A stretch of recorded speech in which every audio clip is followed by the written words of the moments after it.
Hey, and welcome if you're joining the broadcast of Glue Wednesday on a TGIT. Thank God it's Tuesday. This is where I'll do my shout outs as I'm preparing for the audience. We'll start at 1. But I got on early because I know there's also a lot of confusion. Well, not confusion, but just a lot going on with me trying to switch over to just having this page. Hey, Chris. And just trying to have this one page to broadcast from. So I'm down to about just 400 more people that I need to switch from my other page. Hey, what's up, Cheryl?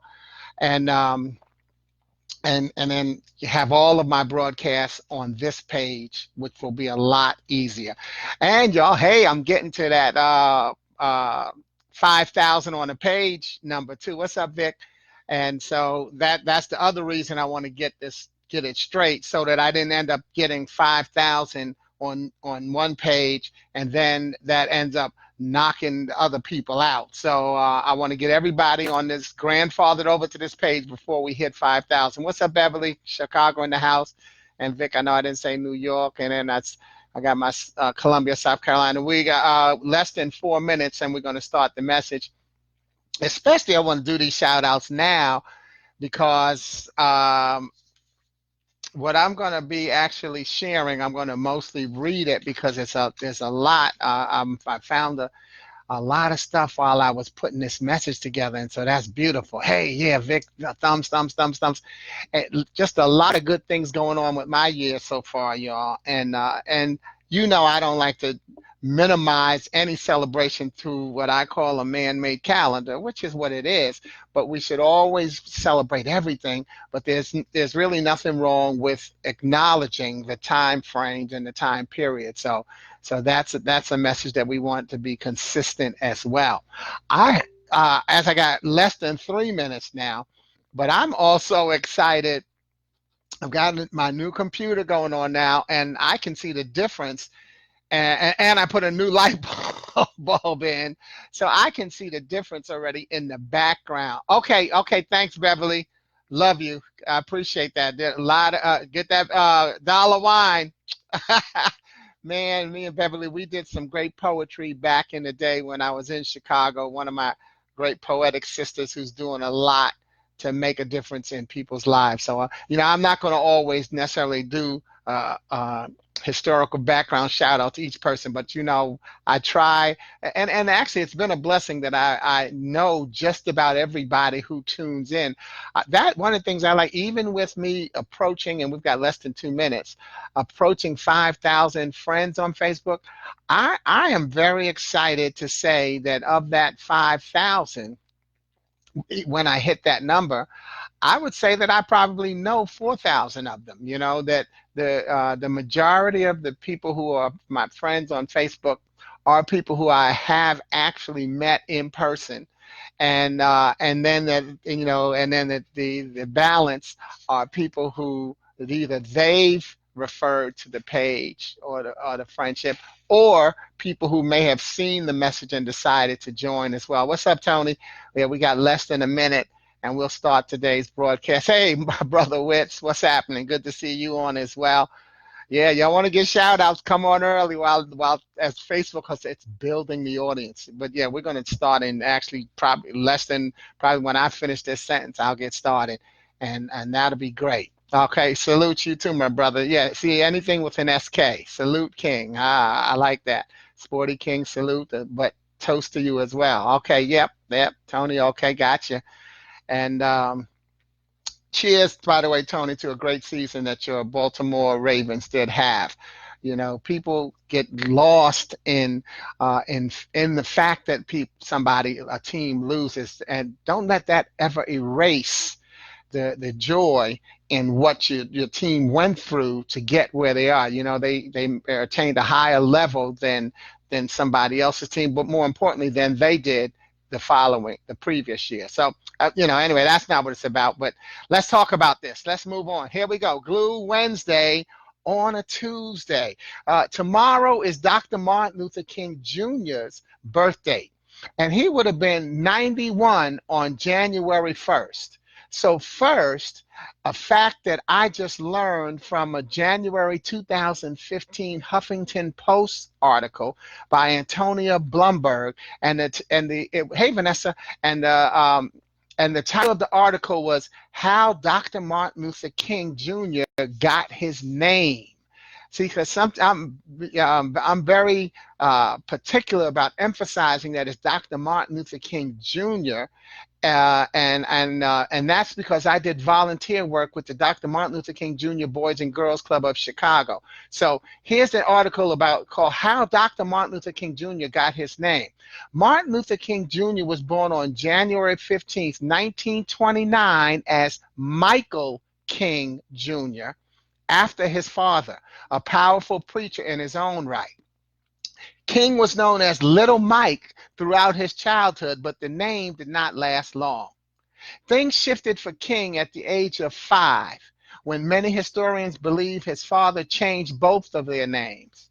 In Parting the Waters, America in the King Years, 1954 through 1963, that's a book written by author Taylor Branch, described the elder King's 1934 trip to Europe, which inspired the name change and would forever change history.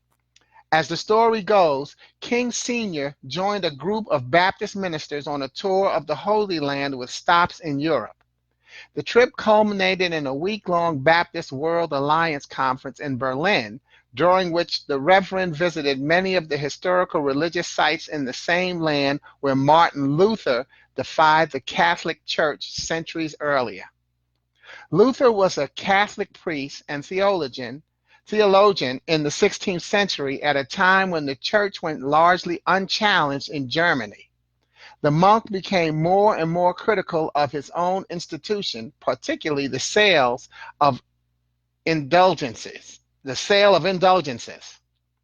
With his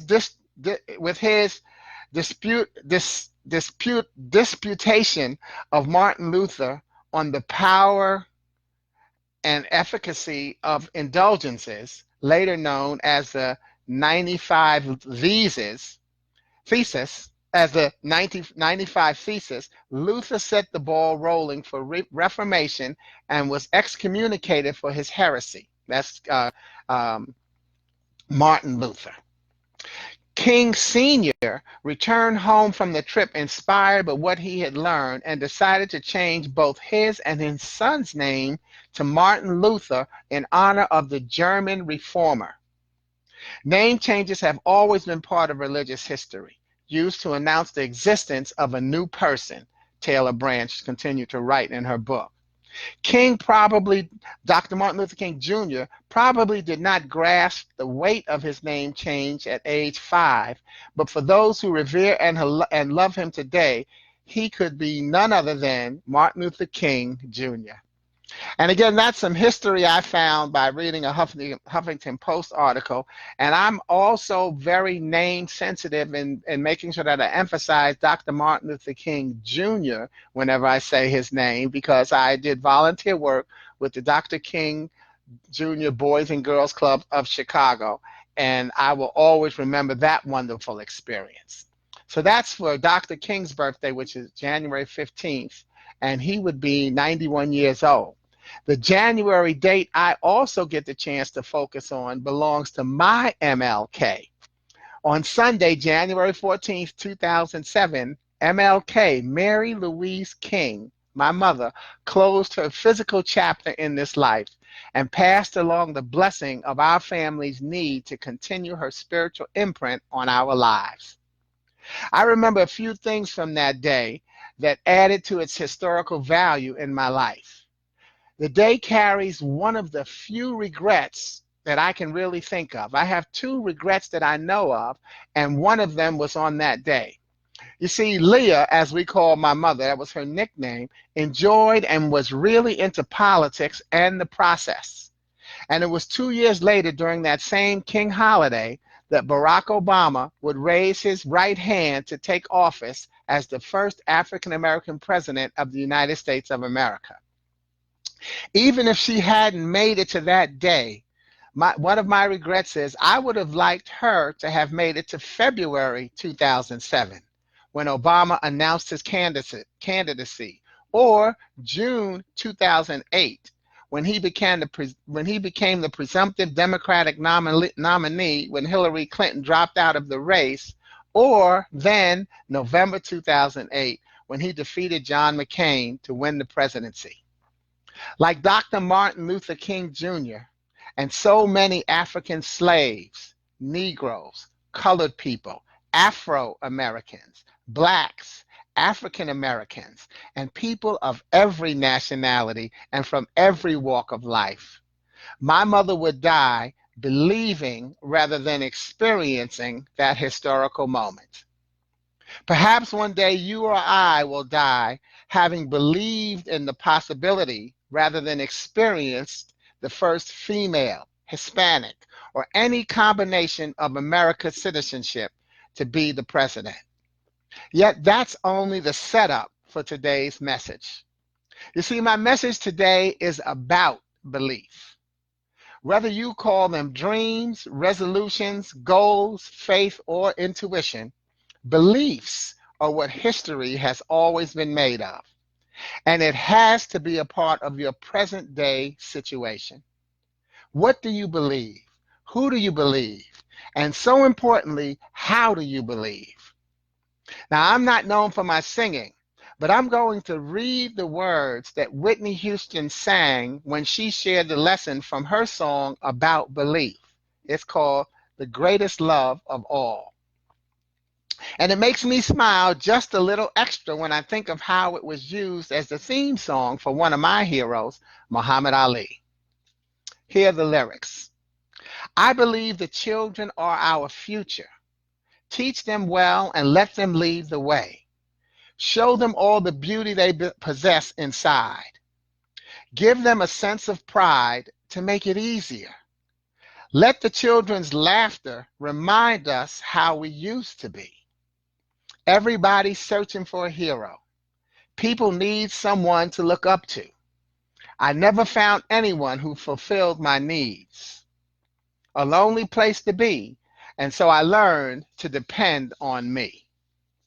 I decided long ago never to walk in anyone's shadow. If I fail, if I succeed, at least I'll live as I believe.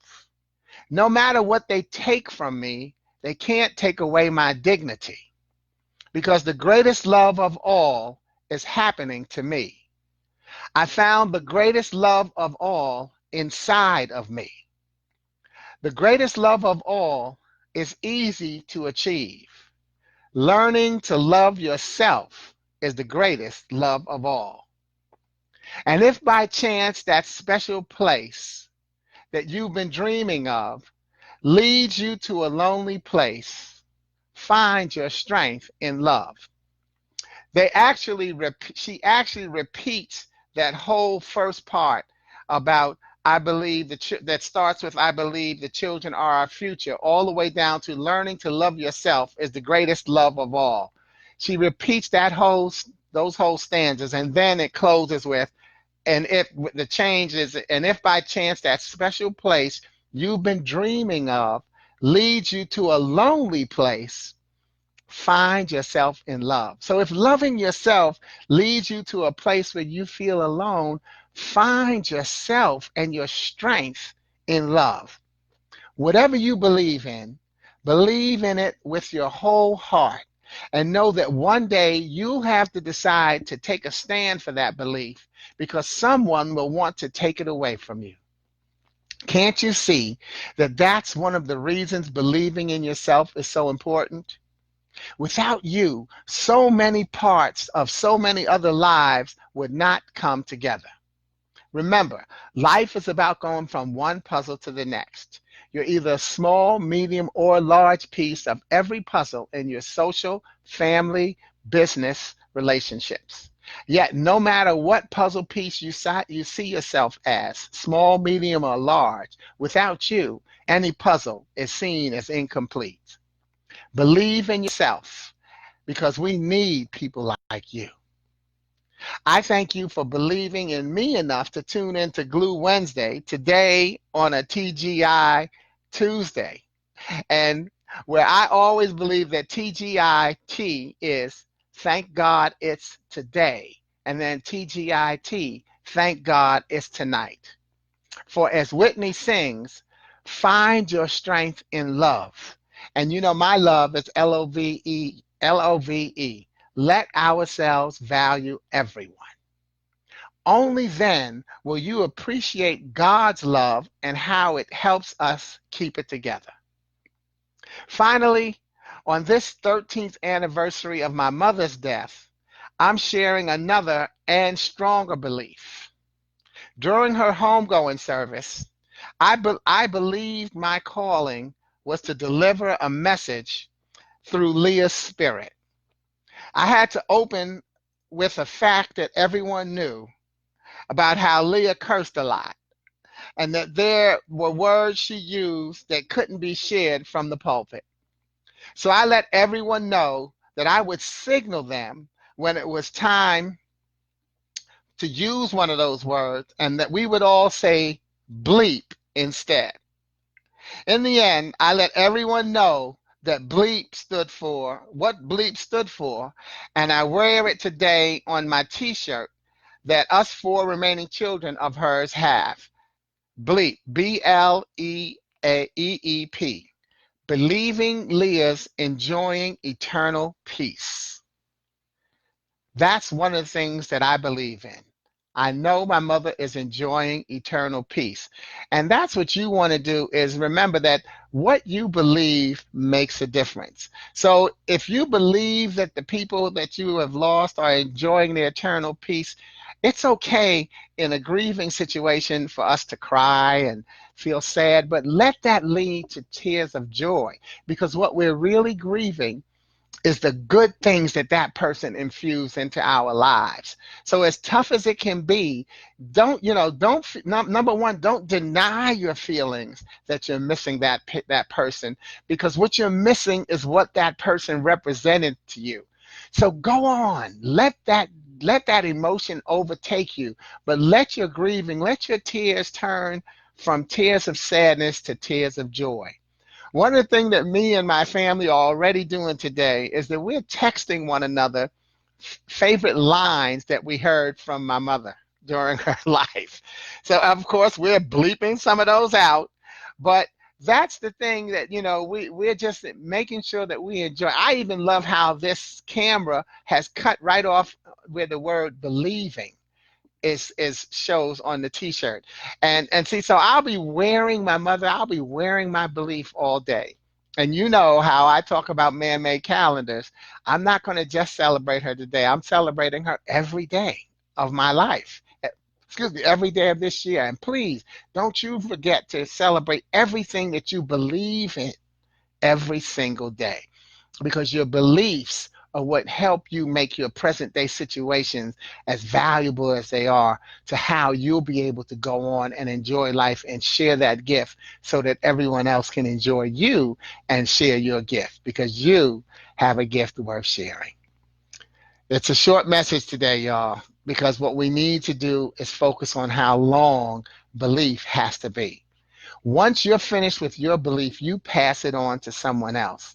They'll carry on. Your spiritual belief will continue as your physical self moves on. So again, thank you for believing in me.